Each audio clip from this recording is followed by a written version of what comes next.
Estamos en vivo, en vivo, en vivo. Redes al aire por comunicación.com. Ideas por un mundo mejor.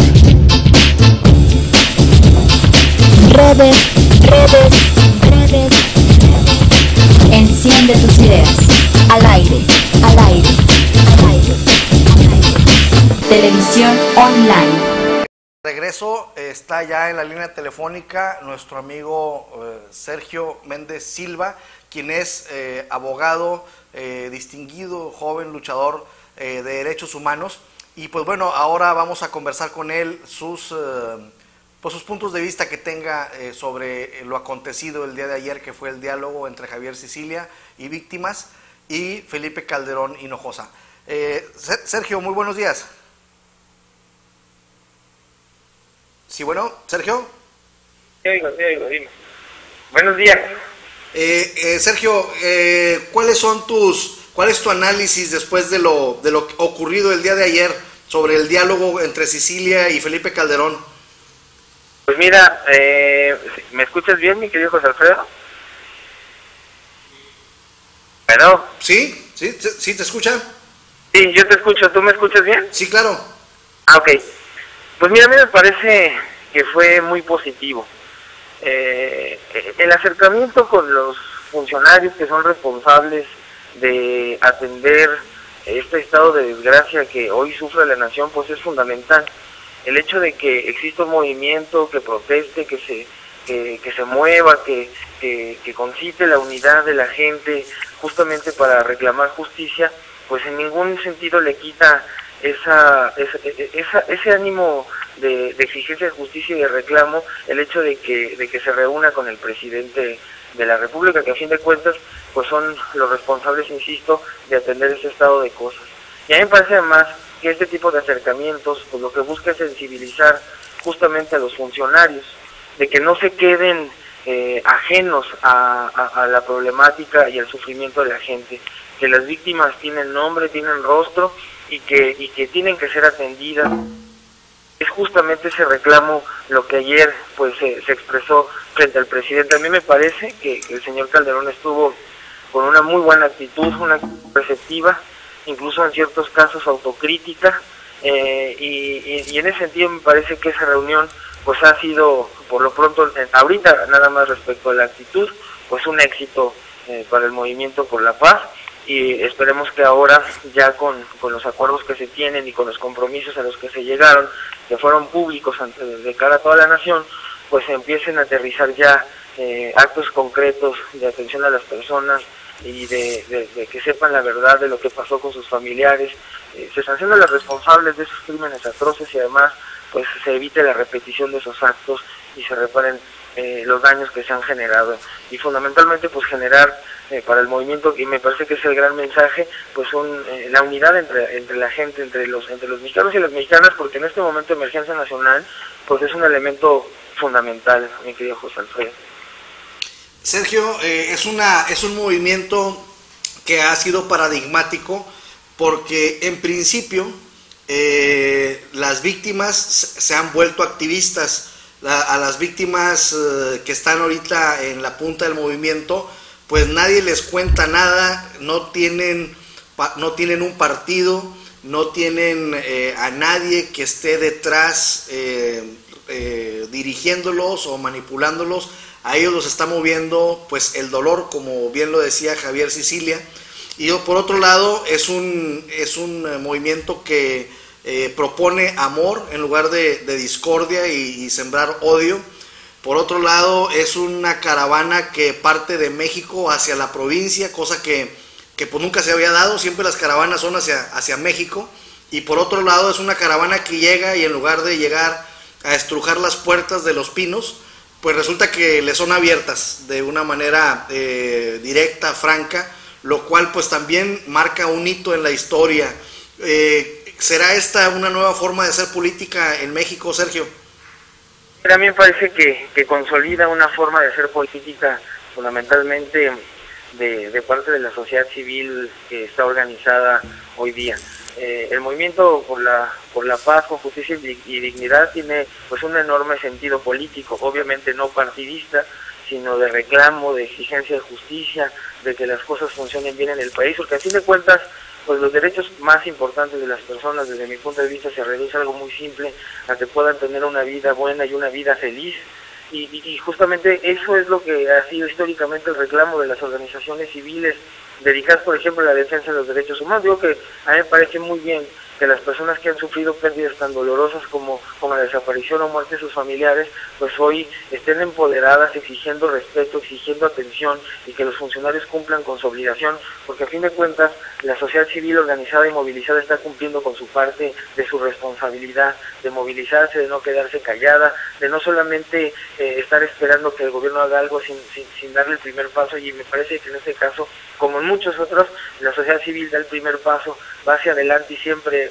lamentablemente, pues el funcionariado va a la sala. Esto lo conocemos bien. Yo soy director del área de defensa de la Comisión Mexicana de Defensa y Promoción de los Derechos Humanos. Nosotros, por ejemplo, hemos hecho el acompañamiento tanto a la señora Norma Ledesma, en el caso de su hija Paloma. La Comisión Mexicana ha estado apoyando fuertemente el caso de su hija Paloma de la Comisión Interamericana, que hoy está ya para ser sometido ante la Corte Interamericana de Derechos Humanos. En el caso de la señora Araceli y los 7 policías federales que fueron desaparecidos en Michoacán, pues nuestra organización también ha estado apoyando a las familias de las víctimas de los policías desaparecidos, que fueron enviados sin viáticos, sin ningún tipo de consideración a Michoacán, una zona dominada en ese momento por la familia michoacana. Y bueno, la señora Araceli ha recibido amenazas de muerte, nosotros hemos apoyado. Entonces, conocemos ciertamente el dolor de las familias, sabemos qué es lo que ellos sienten, hemos platicado con ellas, y nos da francamente mucho gusto que hayan tenido todas las víctimas en voz de ellos representación ante el presidente de la República. Insisto, a mí me parece que posiciones extremistas que no se dan cuenta de la importancia del diálogo con el gobierno y fundamentalmente un acercamiento con el presidente de la República, pues eso tiene un sentido pues fundamentalmente estratégico. Yo siempre he dicho, si hasta en las guerras hay negociaciones y hay diálogo entre los bandos enfrentados, ¿cómo no puede haber diálogo entre los mexicanos con su gobierno? A fin de cuentas, a mí me parece que eso es un elemento estratégico del movimiento por la paz, con justicia y dignidad, y eso no impide en ningún sentido que haya movilizaciones, no impide que haya protestas, no impide que la gente con un sentido político profundo, contestatario, libertario, exija el respeto a sus derechos y la atención de los casos que están pasando en nuestro país, que son muchísimos, mi querido José Alfredo, que son dolorosísimos y que hay que estar ahí presentes. Entonces a mí me parece que este movimiento, por supuesto, es paradigmático, está generando una enorme conciencia, está organizando a las víctimas y está precisamente documentando todo lo que está pasando para que no queden en el olvido y sepan pues que la verdad y fundamentalmente se rectifique el rumbo. A mí me parece que el presidente se mostró receptivo, incluso cuando él señaló que estaría dispuesto a modificar su estrategia de guerra en contra del crimen organizado, alternativa. Entonces esa apertura me parece muy positivo, mi amigo. Sergio, conversando en el año 2007 con Lorenzo Meyer en la Ciudad de México, le preguntaba yo si había un episodio o algunos episodios en la historia de México que se parecieran mucho a lo que estábamos viviendo en aquel entonces. Perdimos contacto con nuestro amigo Sergio Méndez Silva. Vamos a volver después del corte para restablecer contacto con Sergio. Eso ya se restableció el contacto con nuestro amigo Sergio Méndez Silva. Sergio, te comentaba que... ¿Sí me escuchas, verdad? Sí, claro. Te comentaba que en una charla que tuvimos con el doctor Lorenzo Meyer en la Ciudad de México en el año 2007... le preguntábamos si había una parte de la historia que se pareciera mucho a lo que estábamos viviendo en ese momento, y bueno, en ese momento no había todavía, ya estaba prácticamente declarada la guerra contra el narcotráfico por parte de Felipe Calderón, pero pues ni de lejos existía la violencia que estamos viendo en estos momentos. Y entonces él me decía que a raíz de, que a través de la historia, cada 100 años, había movimientos en México, y pues claro, mencionando la independencia, la revolución, y pues estaba por verse qué pasaba. En aquel entonces me decía el doctor Meyer, me decía, lo que pasa es que no sabemos quién sea la persona que vaya a encabezar ese movimiento. En aquel entonces, pues todos pensamos que pudiera ser Andrés Manuel López Obrador, pero de pronto surge la figura de Javier Sicilia por el trágico acontecimiento de su hijo, y pues la pregunta concreta es, ¿crees que sea el momento del cambio de cada 100 años de nuestro país, o que sea una coincidencia, pero que se esté dando este movimiento y que sea Javier Sicilia la persona que encauce el cambio de México? Mira, a mí me parece que es un esfuerzo colectivo, ciertamente... Uy.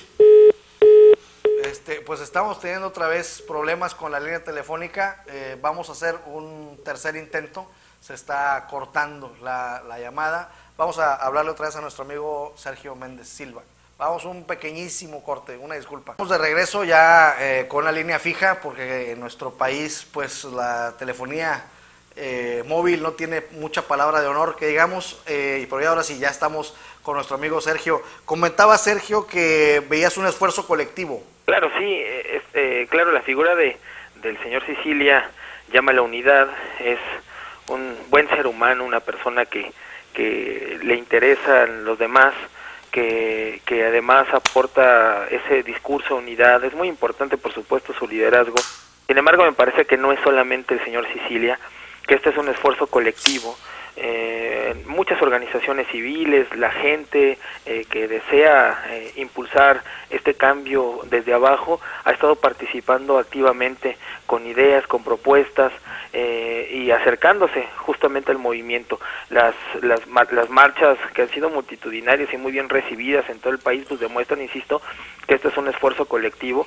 No me parece que se centre en una sola persona. Yo creo que muchas personas que participan aportan cosas pues muy importantes, que tienen grandes ideas, y que a fin de cuentas nosotros, aunque tenemos muchas veces una tendencia a buscar un liderazgo casi mesiánico y pensar que en una persona pudiera lograrse lo que nosotros siempre deseamos, pues es muy claro que eso no va a quedar a una sola persona. No es únicamente responsabilidad del señor Sicilia, aunque él sea, digamos, ahorita la figura visible, pero francamente me parece que la gente ha retomado las banderas del movimiento, que tiene un reclamo político profundo de justicia, libertad, a partir de una agenda muy específica, antiautoritaria, profundamente humanista y de solidaridad y fraternidad para con sus semejantes. Ese es el enorme mensaje que está mandando el movimiento por la paz, con justicia y dignidad, y precisamente por esa razón, porque lo que necesitamos es unidad en torno a esta agenda específica humanista de atención a las personas y de respeto de unos a otros,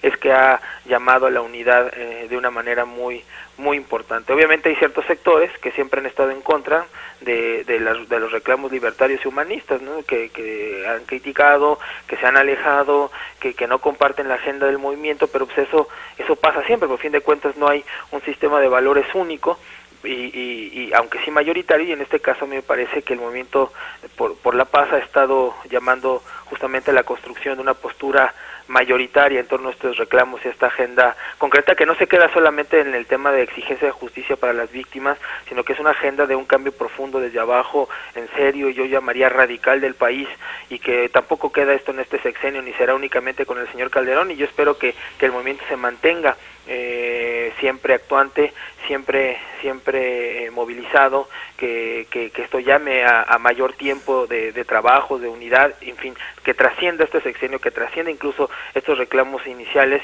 y que vaya más allá, y al parecer eso se está construyendo, y esperemos que así siga, mi querido amigo. Entre la gente que tú conoces y con la que charlas todos los días, que están en cuestiones pues de defensa de derechos humanos y que están cerca de todo esto, ¿cuál ha sido la percepción después de ver este diálogo en el Castillo de Chapultepec, Sergio?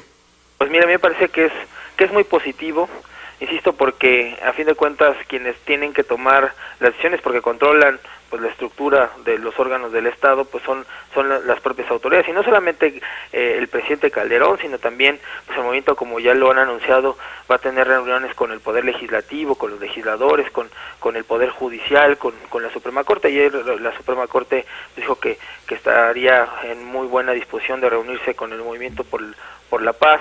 Entonces, ha sido muy bien recibido, por supuesto, por las organizaciones civiles.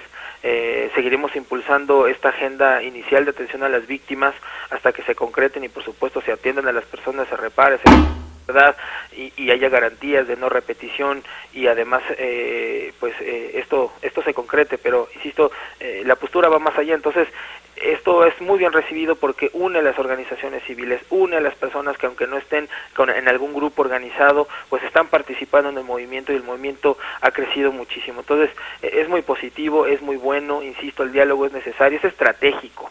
Ese es el punto fundamental, porque hay quienes dicen no debieron reunirse con Calderón porque es un espurio, o porque él es el enemigo, o porque él es el responsable, o como sea, pero a mí me parece que el acercamiento es estratégico, es necesario, es determinante, y por esa razón ha sido positivo, más por lo que ayer nosotros presenciamos, por lo que la gente dijo, porque el presidente está escuchando los reclamos, y esperemos, y ese es el siguiente paso para una evaluación ya más específica y ya con mayores elementos. Esperemos que el presidente en efecto cumpla con lo que ayer se comprometió, que avancen los casos, que avancen los temas y que se sensibilicen los funcionarios. Eso parece muy difícil a veces, pero bueno, esperemos que así sea. Tenemos que ser positivos y seguir movilizados y seguir protestando, mi querido José Manuel. Fíjate que observé que los funcionarios que acompañaron al presidente en principio quisieron defender la postura del gobierno, pero se oían huecas las palabras, y después el mismo Calderón empieza a reconocer y empieza a decir, bueno, quizás sí nos hemos equivocado, estamos abiertos al diálogo, y en eso sentí como que Felipe Calderón dio muchos pasos adelante, dejó muy atrás y muy en evidencia a los funcionarios que lo acompañan en el gabinete, y siento que eso se logró porque en 3 momentos hablaba el maestro Javier Sicilia en una fase anterior a esta, aquí en el programa, hablaba de 3 momentos: el momento en donde cada quien fija su postura, el de escuchar a las víctimas, y después el de los acuerdos. Y yo siento que a Felipe Calderón sí le conmovió el escuchar de viva voz de las víctimas todo lo ocurrido, y en base a eso pues se le vio en una conducta muy diferente con respecto a los funcionarios, y creo que ese fue el elemento fundamental por lo que hace a la conducta de Calderón de sentir empatía por la gente que estaba exponiéndole su dolor así a corazón abierto, ¿no? Sí, exacto. A mí yo vi muy sincero al señor Calderón. Yo lo noté, además, que llegó en momentos en donde él incluso, pues quitando hasta el guión que ya tenía preparado de discurso, porque él decía que iba a tener ciertas palabras que iba a sostener, y llegó un momento en que sí siento que hubo empatía, por supuesto, yo también considero eso, y que el presidente pues marcó la pauta justamente en este diálogo franco, honesto, sincero con el movimiento. Entonces yo también percibo eso que tú dices sobre la indolencia muchas veces de los funcionarios. Yo, por ejemplo, vi al secretario de Seguridad Pública, el general García Luna, todo el tiempo escribiendo. Yo no sé qué escribía ese señor. Ahí era una cuestión de escuchar sin voltear a ver a la gente, con la cabeza siempre hacia abajo, en lugar de poner atención como lo hacía el presidente, que a fin de cuentas eso era lo importante, ¿no? Y a la hora de hablar, pues la verdad sentí mucha pena por Genaro García Luna, porque pues tanto el contenido de su dicho como la manera de decirlo era francamente deplorable. La dicción, el tartamudeo y la sustancia, pues que no era mucha, en realidad creo que lo dejaron muy mal parado. Sí, esos reclamos, y fundamentalmente se aprecia la dureza, la insensibilidad del señor García Luna. Insisto, esto a mí me pareció muy emblemático, el hecho de que cuando hablaban, él ni siquiera volteaba a ver a la gente, él estaba escribiendo, insisto, no sé qué, y no volteaba a ver a nadie, y siempre con ese discurso burocrático, de trámite, ¿no? y porque él ha tenido muchas oportunidades de atender a las personas. Yo sé que ha dejado, por ejemplo, plantadas a unas, que no ha recibido a otras, que se compromete a cosas y no cumple. Entonces, yo creo que eso sí tendría que poner orden en esas circunstancias, porque a fin de cuentas los que van a operar todo eso van a ser los secretarios de Estado. El señor García Luna, que es uno de los funcionarios que mayores reclamos tienen, y me parece sí que en efecto no aprecié en él ni siquiera que se conmovieran, aunque bueno, yo espero que eso eventualmente se logre, pero a fin de cuentas me parece sí, como tú dices, muy emblemática esa actitud cerrada, cuadrada, burocrática, incluso hasta de la procuradora, ¿no? Su respuesta sí, acartonada totalmente. Nosotros sí hemos hecho, no hemos fallado, hicimos aquí, hicimos allá, y está bien, pero a fin de cuentas no es nada más eso, sino que tienen que escuchar los reclamos, comprometerse a más y seguir trabajando con AINCO para que se concrete lo que se planteó, y que fundamentalmente el presidente ya se ha comprometido, y que además la actitud del presidente se refleje también hacia abajo con sus secretarios y con la parte operativa en cada una de las secretarías.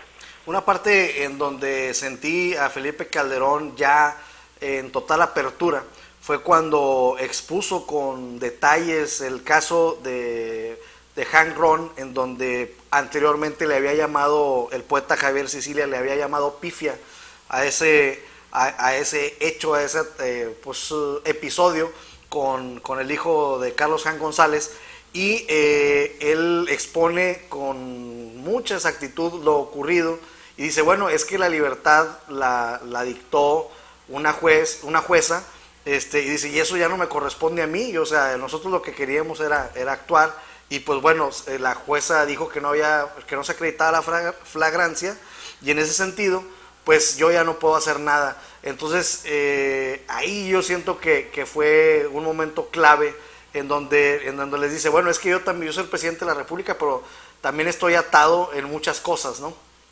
Sí, a fin de cuentas es un esfuerzo colectivo. Esa intervención en particular a mí me pareció muy equivocada de parte del presidente, porque pues primero, a mí es muy grave que si el ejército actuó la Marina actuó sin decírselo al presidente en una circunstancia políticamente tan importante como esa, pues ya de entrada es grave, pero más grave es aún que el presidente, digamos, le eche la culpa, como ocurrió en el caso de Hank Ron, de la CIEDO, la procuradora y la subprocuradora, le echen la culpa a la jueza, por ejemplo, sobre ese tema.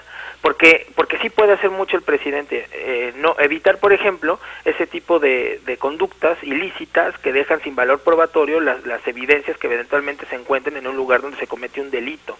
A mí me parece que es muy clarísimo que a partir de los videos que expusieron la defensa del señor Jorge Hank, pues que la Marina llegó sin orden de cateo, que hubo detenciones arbitrarias, que ingresaron ilícitamente al inmueble, que se cometió un allanamiento de morada, y eso es completamente claro. Me parece que los videos se aprecia la realidad, y eso es justamente lo que la jueza determinó.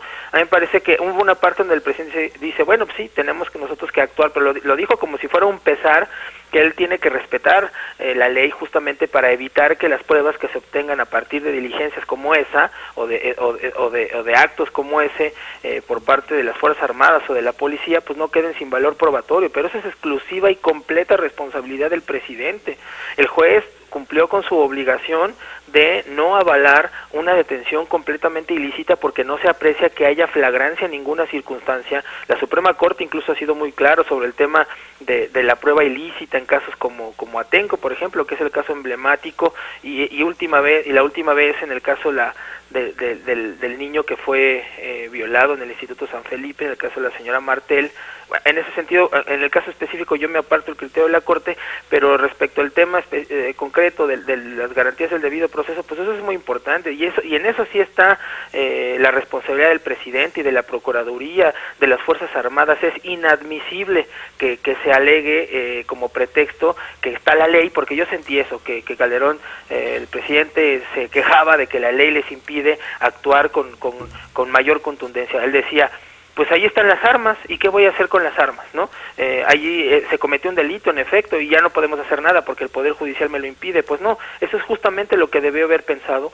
Debieron haber actuado conforme a la ley, justamente para que no se les escapara una persona que posiblemente cometió un delito. Y ese tipo de cosas, mi querido José Alfredo, es justamente lo que están reclamando las organizaciones civiles y el Movimiento por la Paz, porque no se puede violar la ley para combatir al crimen. Es indispensable que haya garantías para las personas, que si una persona va a ser detenida, que se haga con pleno respeto a la ley, que se le ponga inmediatamente a disposición del Ministerio Público, que los militares no anden deteniendo en retenes de manera ilícita a quien se les pegue la regalada gana. Y fíjate, lo más grave del caso Hank, que como pocas veces lo vemos documentado, es evidente que las Fuerzas Armadas mienten al rendir sus partes informativos, porque ellos dicen que las cosas pasaron de una manera, pero resulta que los videos demuestran otra radicalmente opuesta, y ahora la PGR defiende o pretende defender lo indefendible, y obviamente eso una jueza que actúa con imparcialidad y respetando la ley, pues no lo va a aceptar, y yo creo que todos nosotros no debemos de aceptarlo. Es una parte, me parece, del diálogo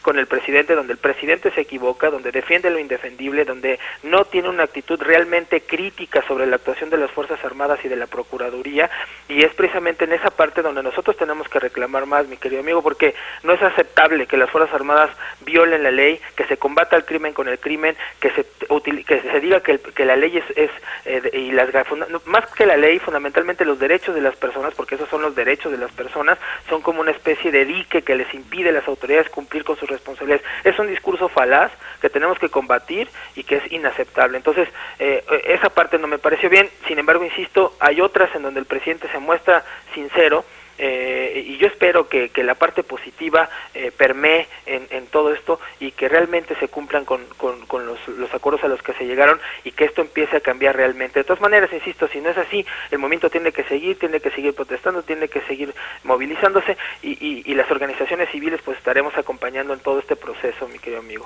Pues muy bien, Sergio, te agradecemos muchísimo el hecho de habernos tomado la llamada, porque tu voz es una voz muy autorizada en esto, porque tienes una visión avanzada, pero a su vez pues muy clara en lo que es la legalidad, como lo has mostrado en estos momentos. Y pues bueno, estamos en la mejor disposición de seguirle a este tema, y te queremos invitar para que cualquier detalle que observes, cualquier cosa, cualquier apunte, pues nos llames y pues platiquemos al aire acerca de esto, que hay que verlo por todos lados, hay que tomarlo como una esfera y verlo en perspectiva para ver cómo se está desarrollando todo el cambio en México, que está pues muy interesante. Me ha encantado, mi querido amigo, de participar en este proyecto tuyo tan necesario, proyecto de libertad. Encantado siempre de estar participando. Muchísimas gracias por comunicarte y por escuchar lo que digo. Muchas gracias. No, al contrario, muchas gracias a ti. Te mando a saludar Frank Estrada, que está allá en controles. Un abrazo a Frank y a todos para allá. Nos vemos. Hasta luego. Bye. Bien, pues aquí escuchamos la voz de nuestro amigo Sergio Méndez Silva, quien, bueno, en la última fase nos hacía ver su desacuerdo con relación a la opinión de Felipe Calderón, en el sentido de que, bueno, se quejó de la jueza de distrito de allá de Baja California, que concedió la libertad de Hank Ron por el hecho, al decir de ella, de no haberse acreditado la flagrancia. Y pues bien, de esa manera también dice Calderón en el diálogo, dice, bueno, pues ya ahí tenemos las armas y esta persona las tenía, pero ahora pues no podemos hacer nada. Y también desde la óptica de nuestro amigo Sergio Méndez Silva, pues dice, bueno, es que precisamente por eso debieron haber hecho bien las cosas, para que no se les escapara la posibilidad para que no hubiera la posibilidad de que se quedara libre una persona que estaba pues prácticamente descubierta con armas prohibidas en su casa. Pues bien, vamos a un pequeño corte, vamos a entablar conversación con Juan José Solís, le vamos a hablar a la Ciudad de México para analizar también este punto o este tema, que es el diálogo que se dio ayer en el Castillo de Chapultepec entre Javier Sicilia y víctimas y el presidente de la República, Felipe Calderón Hinojosa. Entonces vamos a un pequeño corte y volvemos con Juan José Solís para ver este tema. Estamos en vivo, en vivo, en vivo. por comunicación.com. Ideas por un mundo mejor. Redes. Enciende tus ideas. Al aire. Televisión online.